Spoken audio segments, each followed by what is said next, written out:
출 바벨론 공동체의 목적 자체가 무너진 솔로몬 성전을 재건하는 데 있습니다. 고레스의 조서에 하나님의 백성들은 다 예루살렘으로 올라가서 파괴되고 무너진 성전을 재건하라.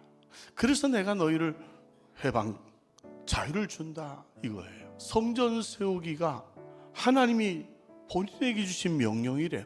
사마리아 사람들이 뇌물을 주면서까지 이 성전 재건을 방해했다고. 성전 재건이 15년 중단이 되었습니다. 이어지는 반대의 입장에서 페르시아의 아하수에르 왕을 또 다루고 있다고요. 사마리아인들이 고발하는 글을 올려서 50년을 중단되게 하고 아닥사스다 왕 때에 또 20년이 중단된 겁니다. 그래서 다리오 제2년까지 중단돼요. 그 다리오 왕이 고레스 왕의 조서를 진짜 그렇게 내린 적이 있는지를 조사를 하잖아요.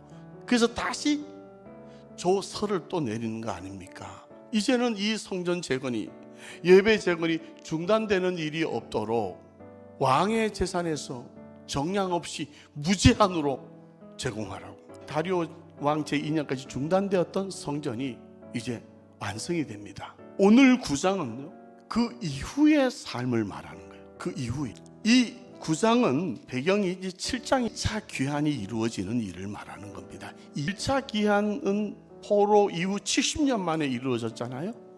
그리고 2차 귀환은 70년 이후 78년이 또 지나간 세월에 이루어진 사건이에요. 아닥사스다 왕의 조서를 보면 너의 손에 있는 율법을 따라 유다와 예루살렘의 형편을 살피기 위해서 내가 보낸다. 하나님의 법으로 그렇게 살고 있는지, 이 말씀이 잘 지켜지고 있는지 당신은 가서 확인하라. 이게 2차 귀환의 목적이라니까요.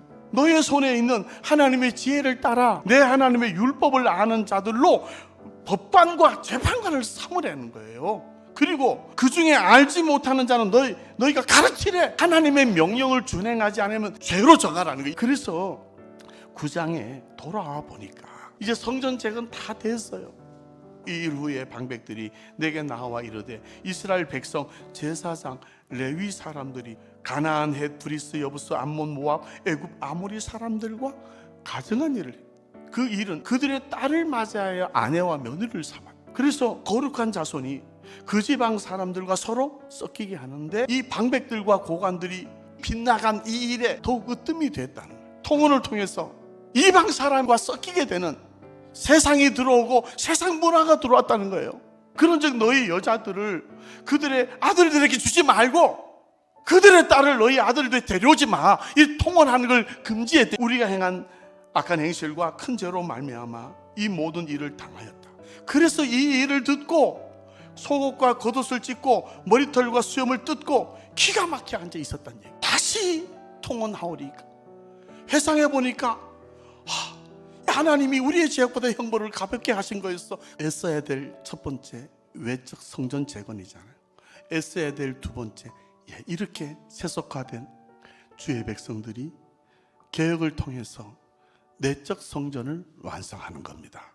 외적 성전을 완성할 때는 이방 나라 왕들의 조서가 있었죠. 그러면 내적 성전을 완성할 때 이스라엘의 하나님의 말씀으로 말미암아 떠오는 자가 찔림이 와 곧 내 주의 교훈을 따르며 우리 하나님의 명령을 준행하는 자, 내적 성전은 떨림을 가져오는 말씀을 통해 이루어야 된다는 겁니다. 그랬더니만 스가냐가 이 모든 아내와 그들의 소생을 다 내보내기로 언약 세워야 된다는 거예요. 개혁을 제안했습니다. 그래서 에스라 공포합니다. 3일 내에 예루살렘에 모이지 않으면 재산 정몰하고 사로잡혔던 자의 모임, 이 해방 공동체, 출바벨론 공동체에서 추방하겠다. 그래서 이 스가냐가 개혁을 제안한 이 총회 소집에 있어서 개혁 조치를 발표합니다. 이런 하마르티아를 스스로 자복해 세상을 끊어내라는 거죠. 이제 정결하라는 거예요. 이제 거룩하라는 거예요. 모든 회중이 큰 소리로 우리가 마땅히 행하겠습니다. 조사를 하려고 보니까 백성이 많아. 방백을 대신 세우자, 특별위원회를 구성을 하자. 그랬더니만 수정동의안이 발표되는 거예요.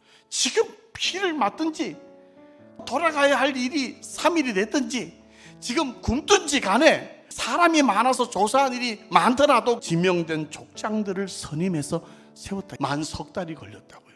그런데 세속화된 문제에 있어서 내적 성전을 세우는 이 일에 있어서는 세속화된 나의 개혁인데 말씀이 들려질 때 내게 떨림이 온 거예요. 내적 성전을 세우는 이 일에 이 말씀의 떨림으로 애쓰라. 우리가 그럴 때 떠났던 하나님의 영광이 돌아오셨다는 얘기. 내 영광으로 충만할 것이다. 그게 여호와 삼마예요. 그렇게 외적 성전과 내적 성전을 세워가는 우리가 되시기를 주의 이름으로 축원합니다.